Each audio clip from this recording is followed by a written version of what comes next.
berat saat kehidupan ini harus dijalankan sistem kenegaraan, walaupun berat lakukan. Mergo bangun beberang itu berat saat perbedaan orientasi di dalam batin tidak mengenal kehidupan yang sebenarnya, tidak mengenal Tuhan, maka berat. Kaburo itu berat bagi mereka yang musyrik, bagi mereka yang salah orientasi. Musyrik itu bukan masalah menyembah patung, tapi orientasi yang berada di dalam batin. Ketoke salat akan tapi di jero atine jodoh musyrik gitu loh.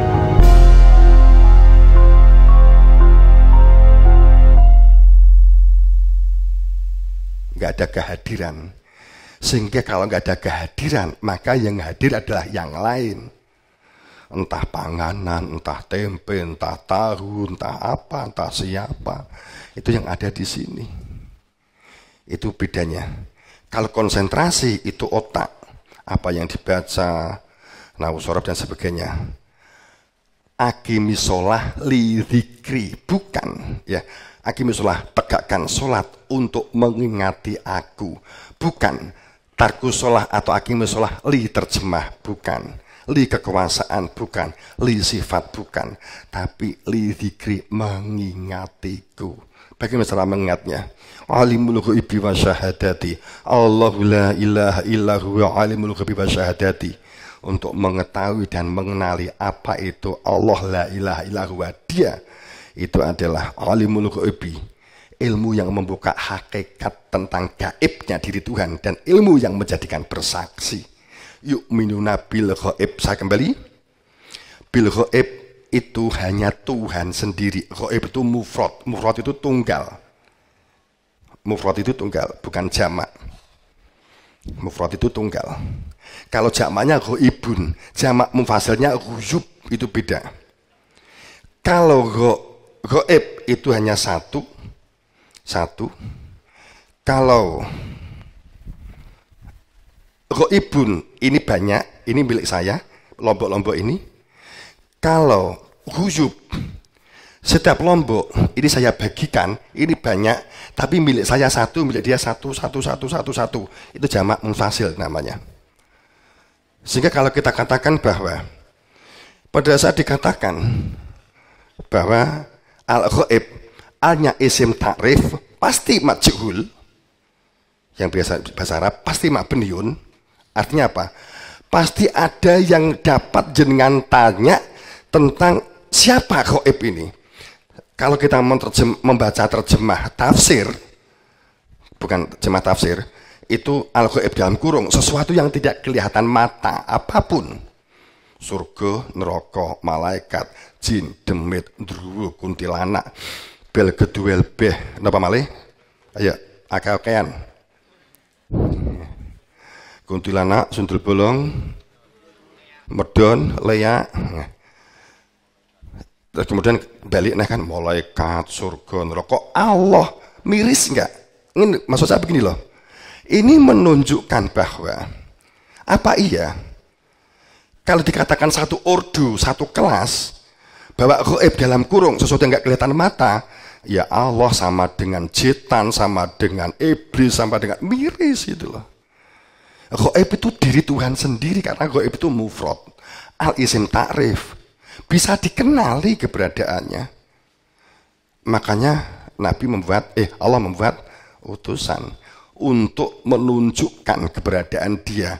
Kalau nggak ada utusan, ada di Quran disebutnya walian mursida. Carilah. Maka di dalam surat Luqman tersebut terungkap dengan jelas, watabi sabila man anaba ilaya. Man anaba. Apa man anaba? Orang yang dapat menunjukkan keberadaan Tuhan bukan dari katanya, bukan dari buku. Wala amani ahli kitab, bukan hasil bacaan dan dari buku dan dari orang. Ini bukan cangkem saya.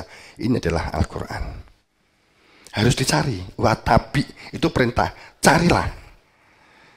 Sabil itu fi'il madi, masa lalu.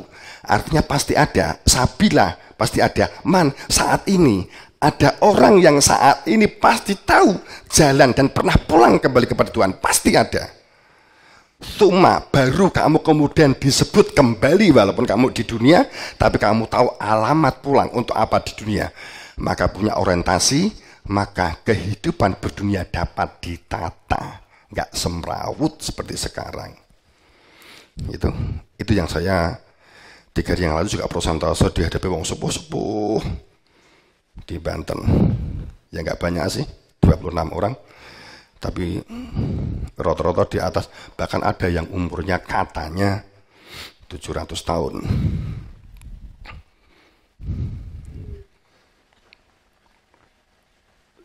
Bapak yang berbahagia, itulah sebenarnya man ismuka. Jadi man ismuka itu sapa jenengmu, maknanya adalah diri yang berada di dalam jiwa. Siapa yang mengenal dirinya maka mengenal Tuhannya. Diri yang berada dalam jiwa itu ada fitrah manusia. Yang fitrah manusia itu asal dari fitrahnya Allah. Fa'akim wajhaka lidini hanifa fitratallahu lati fatoronas alaiha. Fitrah manusia asal dari fitrah Allah piyambak, Bapak Ibu. Maka inilah kenali fitrah yang ada di dalam diri kamu. Awalam yatafakaru fi anfusihim. Allah tidak menciptakan langit dan bumi dan di antara keduanya ilah kecuali bilhak, ada hakikat, yakni keberadaan fitrah manusia yang asal fitrah manusia dari fitrah Allah piyambak. Siapa yang mengenali fitrahnya, mengenali Tuhannya. Seperti begini, kalau ini seandainya air laut, maka ini tidak bisa disebut laut. Ngaten nggih? Tapi ini air ini dari laut. Tapi ini saya ambil dari laut. Tapi ini tidak bisa dikatakan laut. Tapi siapa yang bisa merasakan air ini, berarti dia mengetahui air laut. Ngaten loh. Nggih, paham tak?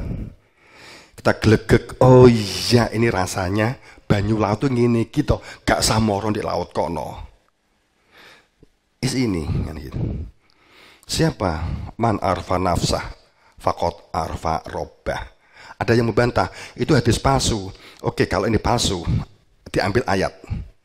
Ya lamunal duhir. Siapa yang hanya mengetahui di dunia ini kehidupannya hanya ilmu yang lahir, tapi diri yang berada dalam jiwa tidak dikenali, maka dia tidak kembali. Dan jika tidak kembali, Bapak Ibu, orang meninggal dunia itu miris hebat. Pangapunten, ini saya agak blak-blakan. Nyuwun pangapunten. Mungkin anggap aja tambah wawasan. Saya bertanya kepada jenengan dulu. Kalau jenengan pulang itu masuk atau keluar? Keluar atau masuk? Masuk atau keluar? Wenek mulih metu apa mlebu? Mlebu. Pada saat seseorang itu meninggal dunia, pemahaman umum yang selama ini ruhnya cepot keluar. Sehingga setiap orang mengalami nazak atau sakratul maut, Bapak Ibu. Demi Allah, tidak demikian. Mohon maaf, nah ini beda. Mohon maaf, pangapunten. Jenengan bisa buka surat Sabak 50, 51, 52, 53. Jenengan bisa buka Al-An'am 93. Jadi pada saat waman adlama aniftaro dan seterusnya bla bla bla bla bla, itu ya, karena biar cepat aja. Jadi di situ dikatakan bahwa Humarotil maut, sakratul maut itu hanya terjadi karena ruhnya keluar.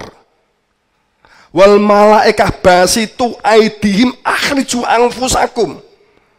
Saat tidak mengenal pintu pulang, faduriba bainahum babun batinuhu fi romah. Setiap manusia ada pintu di dalam dadanya sendiri untuk pulang kembali kepada Tuhan. Akan tetapi pada saat dia masuk, dia kembali kepada Tuhan. Akan tetapi jika keluar wakibalihil azab, maka dia akan berada di dalam azab. Itu miris. Jadi dan saat itulah abadi-abadan. Abadi-abadan. Kenapa? Karena pintunya di dalam dadanya sendiri dipendem. Pintu pulang, demi Allah. Terus nyumangga nih, demi Allah, semua kan pilihan masing-masing, demi Allah. Jadi pada saat ruh keluar, jadinya apa? Gentayangan. Nanti ada hari bangkit, Bapak Ibu. Yang dikatakan kuburan menurut Al-Quran itu bukan tanah. Bukan tanah. Gak apa-apa ya, tabrak nih ya. Bukan tanah. Tanah itu hasil kesepakatanmu karo Pak RT, karo Pak RW, karo Pak Lurah.